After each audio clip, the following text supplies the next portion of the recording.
India এবং পাকিস্তানের মধ্যে সাময়িকভাবে যুদ্ধবিরতি ঘোষণা হলেও পাকিস্তান কিন্তু লিটারালি ট্রাই করে যাচ্ছে ইন্ডিয়ার উপর সাইবার অ্যাটাক করার জন্য। আর সেক্ষেত্রে তোমার পার্সোনাল ডিভাইস, সেটা অ্যান্ড্রয়েড হতে পারে বা অ্যাপেল হতে পারে, সেটাকেও টার্গেট করা হতে পারে। এমনকি তোমার পার্সোনাল ডেস্কটপটাকেও সাবধানে রাখতে হবে।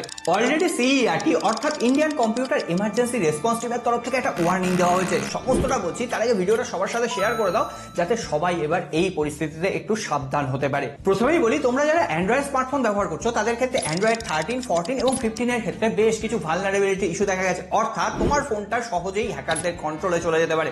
তার জন্য একটাই কাজ করতে হবে, তোমার ফোনে যদি কোনো রকম আপডেট পেন্ডিং থাকে অবশ্যই সেই আপডেটটা করে নিতে হবে। আর কারা যেন বলেছিল iOS নাকি সেফ হয়, iOS 18.2 এবং 18.3 তেও কিন্তু এই একই ধরনের ভালনারেবিলিটি ইস্যু দেখা গেছে। সুতরাং iOS এও যদি কোনো রকম আপডেট থেকে থাকে সেই আপডেটটা করে দিতে হবে। কিন্তু তারপরও নিশ্চিন্ত হওয়ার জায়গা নেই। কোনো অপ্রয়োজনীয় ব্যক্তি যদি তোমাকে কোনো রকম লিঙ্ক পাঠায় বা ছবি পাঠায়, সেগুলোকে ক্লিক করার একদম দরকার নেই। আগে ভেরিফাই হোক, তারপরে ক্লিক করলেও চলবে। আর হ্যাঁ, সাবস্ক্রাইব বা ফলো করে রেখো এই ধরনের জরুরি পরিষেবার জন্য।